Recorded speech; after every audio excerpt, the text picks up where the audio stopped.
Bienvenue à Où sont tes pieds, en collaboration avec les Maisons Pelado. Tu cours tout droit, les yeux déjà plus loin. Mais dis-moi, où sont tes pieds ce matin? Où sont tes pieds, c'est une technique d'ancrage pour se ramener ici maintenant, dans le moment présent. Quand ta tête elle spin, puis que tu commences à penser à qu'est-ce qui va se passer dans le futur, tu commences à anticiper des choses, tu commences à être stressé, tu commences à être anxieux même. Ramène ta tête où sont tes pieds. Mes pieds aujourd'hui sont avec vous, dans mon salon. Le but de chaque vidéo Où sont tes pieds, c'est d'éduquer sur la dépendance, d'informer sur la dépendance, de démystifier la dépendance. Chaque vidéo qui va sortir à tous les mois, soit que je vais poser une question, la même question à plusieurs personnes qui vont répondre à travers leur chapeau professionnel, leur opinion, leur point de vue, ou je vais jaser avec quelqu'un. Ce mois-ci, je jase avec Dr. Sader. Bon épisode. Moi, j'avais un très bon professeur à l'Université McGill, un psychiatre français, Dr. Maurice Dongier. Puis, tu sais, j'étudiais avec lui, puis on étudiait la génétique de l'alcoolisme et tout ça. Puis, on recevait des gens qui venaient nous voir parce que leur grand-père, leur grand-oncle, leur grand-mère avaient des problèmes de consommation. Puis moi, je faisais les arbres généalogiques. OK? OK? Puis là, à un moment donné, on s'est rendu compte qu'il y a des gens qui venaient nous voir parce qu'eux-mêmes étaient alcooliques, mais ils ne le savaient pas. Mais juste par leur réaction à l'alcool, quand tu bois de l'alcool, est-ce que tu t'arrêtes après 2, 3? Est-ce que ça fait un changement de personnalité? Est-ce que ça te fait un effet « wow » puis t'en veux plus, puis plus, puis plus? Puis là, Dongier, il m'a dit « Écoute, on a un problème, on a un budget total de à peu près 4000 pièces dans le temps. On ne peut pas les envoyer en thérapie, ces gens-là. Fait que, il dit, Sader, je veux que tu ailles aux alcooliques anonymes. Puis je veux que tu décides par toi-même si c'est une secte, si c'est du brainwashing, si c'est de la religion, si c'est abusif. Puis moi, je suis allé, puis j'ai adoré ce que j'ai vu là. Ça l'a changé ma vie. Moi, j'étais un petit gars qui a fait une grosse dépression quand j'avais à peu près 15-16 ans. Puis je suis resté, j'en suis sorti tout seul. On n'est pas parlé à personne, je m'en suis sorti tout seul, mais rien qu'à moitié. Je suis resté avec un mal de vivre longtemps parce que j'avais peur de créer des relations, parce que j'avais peur de me faire blesser, puis tout ça. Puis je suis arrivé dans mon premier meeting, puis un dénommé Michel, là, qui faisait partie de l'accueil, il m'accueille, puis il dit, tu sais, on t'a jamais vu ici, toi? Qu'est-ce que tu fais là? Puis là, j'ai raconté mon histoire, tu sais. J'ai raconté mon histoire de Dr. Dongier, le Allen Memorial, McGill, le Douglas, les études universitaires, puis tout ça, puis... De regarder ces deux acolytes, puis je dis toujours, là, vraiment, là, ça paraissait sur son front en grand néon. On n'a jamais entendu cette menterie-là avant. Puis Parce que t'as écoute, pas la maladie. ben c'est parce qu'il était sûr que je mentais. Ben Comme oui. il y en a qui viennent, puis « Oh, je suis là pour mon frère! » tu sais. Et c'est ça. Je ne sais pas si Dr. Dongier savait que j'étais dépressif. Je ne sais pas si ça paraissait à Michel que j'étais dépressif. Peut-être c'est à cause de ça qu'il se disait, ben, on le file, il est pas bien, ce gars-là, puis ça doit être à cause de l'alcool ou de la coke, tu sais. J'ai fait du meeting à peu près 2 fois par semaine pendant 2 ans. Ça m'a sauvé la vie. Ouais. Ouais. Parce que moi, je consommais pas, mais je faisais trop de tennis, je jouais trop avec ma guitare, et ça remplaçait, c'était ma drogue un peu, tu sais. Cette bienveillance-là, j'avais jamais vu ça nulle part. Oh. Du monde qui était prêt à se plier en quatre pour aider quelqu'un qui ne connaissait pas. Je te jure, là, c'est pas exagéré, là. Ça m'a réconcilié avec l'être humain. Wow. Vraiment. Ça m'a donné le goût d'aller travailler en toxicomanie Et c'est à partir de ce moment-là, moi, j'étais supposé d'aller en recherche fondamentale. Finalement, j'ai décidé, non, non, moi, je veux travailler avec les êtres humains. Je vais aller en médecine pour devenir spécialiste en toxicomanie. Puis c'est comme ça que je suis arrivé en toxicomanie. Puis à tous les jours, je suis content d'aller travailler. Des fois, l'être humain est comme ça, là. Des fois, il faut être blessé pour comprendre qu'il faut faire les choses autrement. Ça donne un sens à mes blessures. OK. Le fond de la dépendance prend racine, c'est des cerveaux qui, par définition, ont de la misère à avoir du fun. Dans le cerveau, c'est le neurotransmetteur, c'est la dopamine. OK? La dopamine, c'est le plaisir, puis c'est l'attention. OK? Fait que ils grandissent avec, quand ils sont tout petits, une espèce de mal de vivre. C'est jamais assez. Tu leur donnes 3 biscuits, ils en veulent 6. Tu leur donnes des super beaux patins. Ouais, mais c'est pas les patins à 800 pièces. Tu as 6 ans, tu n'as pas besoin de patins à 800 pièces. Oui, mais mon ami, puis son hockey à 400 pièces. Bon. Fait que ils comptent 2 buts au hockey, ces enfants-là, puis ils pleurent parce qu'ils n'ont pas compté un tour de chapeau. La vie est lourde. Et eux autres, c'est la seule réalité qu'ils connaissent. C'est que, maudit qu'il faut que je sois excessif pour combler mon besoin, mon super gros besoin de dopamine. Mais il ne sait pas. Lui, il pense que tout le monde est comme lui. Donc, il fait de la projection. Tout le monde est comme moi. Tout le monde... Puis quand on a 12, 13, 14 ans, on se retrouve dans le parc avec une caisse de bière puis 2 amis. Puis t'en as 2 qui boivent 2 bières. Puis après ça, ils ont topé, là. Ils ont 14 ans, 15 ans, ils ont topé. Ils n'ont plus envie, là. Ils se sentent moins bien. T'en as un qui a bu 8. Puis lui, après son 8, il veut 4 autres. Fait que lui, il veut retourner au dépanneur pour aller chercher d'autres, parce que tout le monde veut se sentir suffisamment bien par rapport à leurs besoins. OK? Fait que lui, il veut retourner au dépanneur, puis ses 2 chums, c'est bien non, bien assez, tu sais. Puis lui, son réflexe, c'est que vous êtes donc bien plate de ne pas vouloir filer mieux comme moi. Puis eux autres, ils répondent, ben t'es donc bien excessif. Nous autres, on file très bien avec juste 2. Ben non, ça se peut pas. Moi, je file pas bien avec 2, donc tu peux pas filer bien avec 2. Oui, mais si eux autres, ils ont un petit verre, puis il est rempli jusque-là, eux autres sont pleins. Mais si lui consomme ça, ben là, il est à moitié vide. Fait qu'il veut plus. Fait que ça fait 2 solitudes. Ça fait des gens qui font le party, qui s'arriment ensemble, puis ceux qui ont le party facile, ils ont le plaisir facile, ils ont la concentration facile, bien là, ils ne comprennent pas. Ils ont bien excessif Paul, puis il n'y a rien à faire avec Paul, puis bon, c'est plate à être avec Paul, parce qu'à un moment donné, il devient sous, puis il devient déplacé. Fait que ça, c'est le fond. Mais ça a 2 conséquences. La plus grosse conséquence, au début, c'est ils vont chercher à combler ce manque-là à travers leurs relations. Même leurs relations vont être plus intenses. Donc, il achète un chien, il va jouer avec son chien. Cet enfant-là, je vais jouer avec son chien 1 heure par jour. Un enfant ordinaire qui a la dopamine facile, il va jouer avec son chien 10 minutes par jour. Saint-Exupéry nous a appris, dans Le Petit Prince, c'est le temps que tu as perdu pour ta rose qui fait que ta rose est importante pour toi. Un des plus gros cadeaux que les animaux domestiques nous font, c'est qu'ils meurent avant nous autres. Ils nous obligent à apprendre comment faire des deuils. Wow.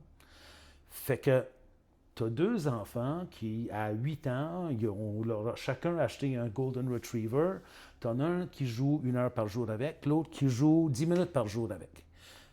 10 ans après, le chien meurt. Lequel a plus de peine? Celui qui a investi 10 minutes par jour pendant 10 ans ou celui qui a investi 1 heure par jour pendant 10 ans? Ça fait plus bobo. Comme le grand verre, si on le vide, il va faire un pas mal plus gros dégât quand il est vidé que le petit verre. Ça a une autre conséquence parce que l'enfant vit un gros deuil. Ça fait très mal. Ça fait mal quasiment à en mourir. C'est comme si le réflexe de survie devenait plus important que le réflexe d'avoir du plaisir. Donc, dans sa tête, ça fait j'ai trouvé. J'ai trouvé comment ne plus jamais, dans l'avenir, être démoli comme j'ai été démoli quand mon chien est mort. J'aimerais plus jamais un chien de la même façon. Je m'achète plus de chien. Mais là, ils font ça avec leur blonde, ils font ça avec leurs amis qui ont déménagé, ils font ça all over the place en se disant, je vais prioriser ne pas avoir mal à en mourir en sacrifiant le plaisir d'être en relation. Et que tu me parles de moi. Je parle de ben du monde. Tu me parles de moi. Puis, fait que ça, c'est une des conséquences. Puis là, à un moment donné, ils découvrent l'alcool. Ce qui est le fun avec l'alcool ou la dope, c'est que la bouteille de vin, elle ne vient pas avec des petites pattes. Elle ne peut pas s'en aller, elle. Elle ne peut pas mourir. Dans 100 ans, il va encore avoir de l'alcool dans les SOQ. Elle ne peut jamais m'abandonner. Fait que c'est une relation sécure où est-ce que je ne peux pas vivre d'abandon puis de séparation. Donc, je me sens safe dans la consommation. Et en plus, ça vient combler ma dopamine. Fait que je suis bien, j'ai du fun. Et je me remplis tellement qu'il ne reste pas grand-chose pour les relations interpersonnelles parce que de toute façon, j'ai peur qu'on me laisse, j'ai peur qu'on se sépare, j'ai peur que la personne meure, j'ai peur qu'elle déménage. Mais quand on fait ça, on vit par la peur. Quand on vit par la peur, on n'est pas fier de nous autres, là. On ne se sent pas courageux, puis il n'y a personne qui est fier d'avoir tout évité. Mais ils ont de la misère à faire autrement. Fait que c'est annihilisant d'être en relation avec quelque chose qui représente quelque chose pour toi, mais tu ne représentes rien pour elle. Ta bouteille de bière ne t'a jamais réveillé à 3 heures du matin pour dire qu'elle était en chicane avec la bouteille de vodka. Non, elle n'a pas besoin de toi. Donc, si c'est ta seule relation, t'es personne pour personne. Shit. Est-ce que tu as encore plus envie de consommer? Quand t'es personne pour personne, tu as encore plus envie de consommer. Fait que ça tourne de même jusqu'à ce que la personne ne soit plus capable. Puis arrive dans un meeting d'alcooliques anonymes, un petit peu comme le vilain petit canard arrive sur le lac des Cygnes. Bien, je suis plus capable d'être en survie, en survol par-dessus le lac. Je suis fatigué. C'est des gros signes. Moi, je suis un vilain petit canard. Ils vont me tuer. Puis il amérit en disant, bien, tuez-moi. Et c'est comme ça qu'on arrive souvent au meeting. Je suis plus capable, plus rien à faire, j'ai plus rien à perdre. Puis, comme les signes ont vu amérir un signe, parce qu'un signe, c'est grand, c'est fort, puis c'est courageux, puis amérir, que ce soit un canard ou pas, c'est pas important. Eux autres, ils ont vu un signe.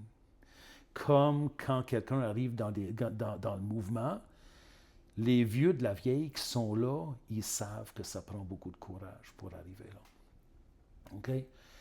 Donc, ça prend en moyenne 17 ans à 20 ans pour qu'une personne arrive à dire « je suis plus capable, il faut que j'aille en thérapie ». Pendant ce temps-là, tu as des divorces, des séparations, des jobs perdus, des enfants qui ne te parlent plus, puis tout le reste. Ça, c'est une conséquence d'être de même. L'autre conséquence d'être de même, si c'est bien géré, c'est qu'au lieu de donner un chien à ces enfants-là, on donnait une guitare. Mais là, tu en as un que pour avoir plaisir de guitare, il joue 10 minutes par jour, puis ensuite il arrête. Le hypodopamine, le mal de vivre, tu lui donnes une guitare, il aime la musique, il va jouer 1 heure par jour. À la fin de l'année, c'est qui le meilleur guitariste? C'est lui. Fait que ça peut être un positif.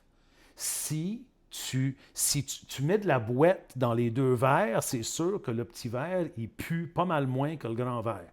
Mais si tu mets des diamants, ben c'est mieux d'être le grand verre que le petit verre. Puis en fin de compte, si tu mets des diamants, après un certain temps, le verre, il n'y en a plus de valeur. Ce qui a de la valeur, c'est les valeurs des diamants de être qui sont à l'intérieur. OK? Wow. Donc, les 14 à peu près valeurs de base qui définissent l'être de l'être humain. En anglais, on dit human being, on ne dit pas human having, mais on se comporte comme des human having. Ouais. On dit il y a le calme, le courage, la loyauté, la fidélité, l'honnêteté, la générosité, le respect, la bonté, la paix, l'humilité, l'humanité, l'amour, le travail, la générosité. Ça, c'est toutes des valeurs d'être. Là, on est vraiment dans les valeurs parce on entend de plus en plus parler de la valeur des valeurs dans notre société présentement avec ce qui se passe. Et finalement, une situation où est-ce que quelqu'un est pauvre, où il n'y a rien à manger, au lieu de dire que c'est une mauvaise situation, on peut virer ça, puis on peut se rendre compte que c'est l'opportunité pour moi de faire travailler ma générosité. Ah! Donc, la vie me donne des citrons, je fais de la limonade. Fait que tu as quelqu'un qui te manque de respect, tu leur donnes du respect pareil. C'est une opportunité pour moi. Tu as quelqu'un qui est loin en dessous de toi sur l'échelle sociale, tu as un laveur de plancher. Respect dit ce que ça veut dire, c'est répéter, spectacle, spectacles, regarder. Respect, ça sous-entend regarder quelqu'un deux fois. Souvent, la première chose que tu vois chez quelqu'un, c'est qu'est-ce qu'il fait. Il lave les planchers, donc c'est un laveur de plancher, puis c'est rien qu'un laveur de plancher. Attends, il est peut-être, regarde les dons, là, c'est peut-être un immigrant, il travaille peut-être 2 jobs, il a peut-être 2 enfants à l'université, puis c'est un Christy de bon bonhomme, puis tu grandiras à le connaître. Ça, c'est du respect, OK? Ouais. Quand tu regardes quelqu'un 2 fois. Fait que, pour la grande majorité, à un moment donné, ce qu'ils apprennent en thérapie, c'est de regarder la vie autrement, de chercher les opportunités pour développer leur être, un peu comme plus que l'altère est pesante, plus que tu vas devenir fort. Mais le réflexe des gens, « Oh, c'est pesant, c'est une mauvaise affaire. » Ben non, tu veux-tu être fort ou pas fort? Tu ne vas pas devenir fort à t'asseoir dans ton lazy boy, là, puis à lever des 2 livres. Le David de Michel-Ange, là, la pierre là, avec laquelle il a commencé, puis donner des coups de ciseaux à Pierre là-dedans, et je pense que si la pierre était vivante, là, elle passerait un bon moment à se plaindre des coups. Puis à un moment donné, quand ça commence à prendre forme, là, peut-être qu'elle en veut moins au coup. Puis une fois qu'il est fini, peut-être qu'elle arrive à dire « Chance que j'ai reçu des coups. » Parce que ça l'a fait quelque chose de bien. Quand tu as passé par l'enfer, puis tu es obligé de grimper en dehors des combien de niveaux de Dante là, pour sortir de l'enfer, ben crime, là, you feel it in your bones. You know this is right. Pourquoi tu avais sorti ça, hein? Ah, j'avais sorti ça parce que on sait, la médecine a tendance à faire des diagnostics basés sur une liste de symptômes. Donc, tu as ça, tu es un TDAH, tu as ça, tu es un alcoolique ou tu as un trouble d'usage de substances. Ouais. Selon les critères du DSM, exactement. Ça t'en prend 5. Ça va de même.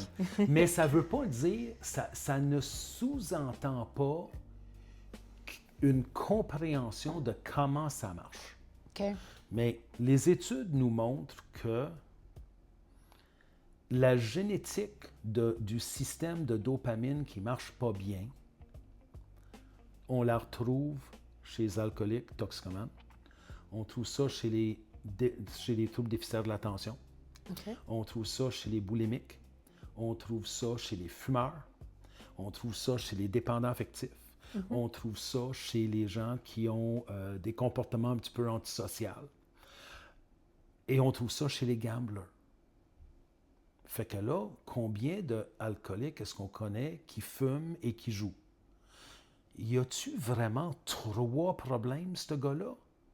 Ou il y a un problème qui se présente de 3 façons différentes? Et ça, de là la boîte, on vit, nous autres, les êtres humains, on est en 4D, en 4 dimensions. Il faut ajouter la dimension temps.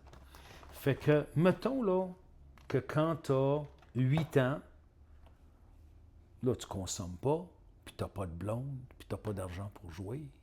Fait que là, on dit, il y a un TDAH. Là, étiquette TDAH. Mais là, on se rend compte que c'est-tu donc drôle? À 12 ans, quand il se met à fumer la cigarette, ça c'est la cigarette, il est beaucoup moins TDAH au point qu'il n'a presque plus besoin de prendre son médicament TDAH parce qu'il s'automédicamente avec la dopamine de la cigarette.